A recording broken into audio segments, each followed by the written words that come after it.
Prajwal Revanna rapist ಸಂಸದ ಅಥವಾ ಏನಾದರೂ ಅಂದ್ಕೊಳ್ಳಿ, ರಾಜ್ಯದ ಜನ ಇವತ್ತು ಏನು ಅಂತ ಇದ್ದಾರೆ ಅಂತ ನಾವು ಅದನ್ನು ಹೇಳಬೇಕಾಗಿಲ್ಲ. ಇವರಿಗೆ ಪವರ್ಫುಲ್ ಪ್ರಶ್ನೆಗಳನ್ನ ಪವರ್ ಟಿವಿ ಇಡ್ತಾ ಇದೆ. ಹಾಗಾದ್ರೆ ಏನು ಪ್ರಶ್ನೆಗಳದು? ರೇಪಿಸ್ಟ್ ಸಂಸದ ಪ್ರಜ್ವಲ್ ರೇವಣ್ಣಗೆ ಪವರ್ಫುಲ್ ಪ್ರಶ್ನೆಗಳನ್ನ ಪವರ್ ಟಿವಿ ಇಡ್ತಾ ಇದೆ. ಇದಕ್ಕೆ ಉತ್ತರ ಕೊಡ್ಲೇಬೇಕಾಗತ್ತೆ. ಕಾಮಾಂಧ ಪ್ರಜ್ವಲ್, ಇಷ್ಟು ದಿನ ಯಾಕೆ ನಾಪತ್ತೆಯಾಗಿದ್ರಿ ನೀವು?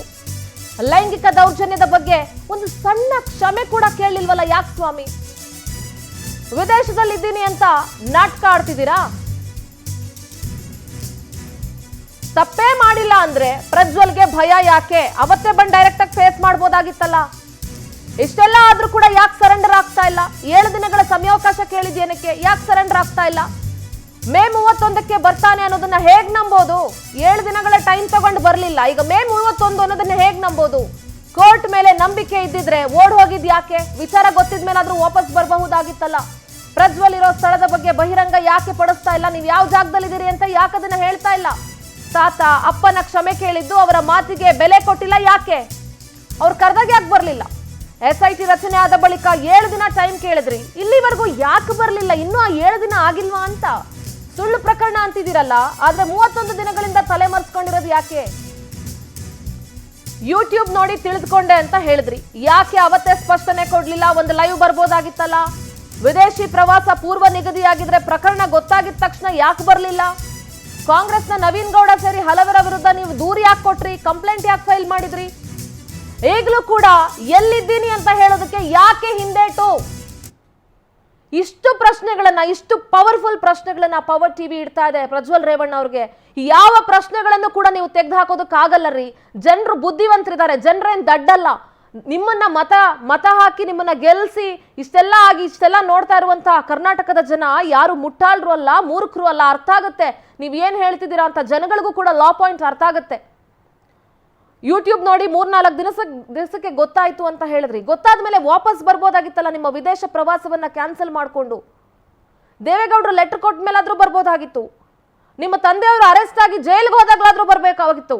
ಯಾಕೆ? ಅವಾಗ್ಲೂ ನಿಮ್ಗೆ ವಿದೇಶ ಪ್ರವಾಸ ತುಂಬಾನೇ ಇಂಪಾರ್ಟೆಂಟ್ ಆಗಿತ್ತಾ? ನಿಮ್ಮ ಒಂದು ಪರ್ಸನಲ್ ಎಂಜಾಯ್ಮೆಂಟ್ ನಿಮ್ಗೆ ಅಷ್ಟೊಂದು ಇಂಪಾರ್ಟೆಂಟ್ ಆಗಿತ್ತಾ? ಇಲ್ಲಿ ಇಂಥ ದೊಡ್ಡ ಗಂಭೀರ ಪ್ರಕರಣ ನಡೀತಾ ಇದ್ರು ಕೂಡ I don't think so. Prajwal Revanna ಅವರು ಅವರ ಕುಟುಂಬದ ಮೇಲೆ ಯಾವ ರೀತಿ ಕ್ಷಮೆ ಅನ್ನೋದು ಕೇವಲ ಬಾಯಲ್ಲಿ ಬರ್ತಾ ಇದೆ.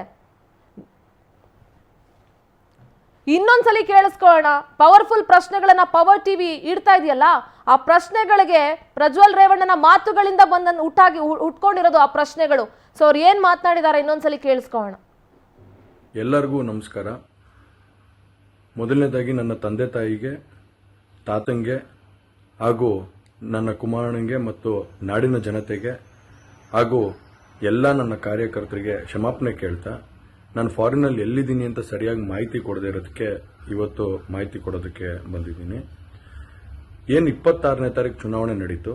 26ನೇ ತಾರೀಕು ಚುನಾವಣೆ ನಡೆದಂಥ ಸಂದರ್ಭದಲ್ಲಿ ಅವತ್ತು ನನ್ನ ಮೇಲೆ ಯಾವುದೇ ರೀತಿ ಒಂದು ಪ್ರಕರಣ ಆಗಲಿ, ಯಾವುದೇ ಒಂದು ಕೇಸ್ ಆಗಲಿ ಏನೂ ಇರಲಿಲ್ಲ. SITನೂ ಕೂಡ ರಚನೆ ಆಗಿರಲಿಲ್ಲ. ಈ 26ನೇ ತಾರೀಕು ನಾನು ಫಾರಿನ್ ಹೋಗೋದು ಕೂಡ ಇದು ಮುಂಚೆನೆ ಪ್ರೀ ಪ್ಲಾನ್ ಆಗಿತ್ತು.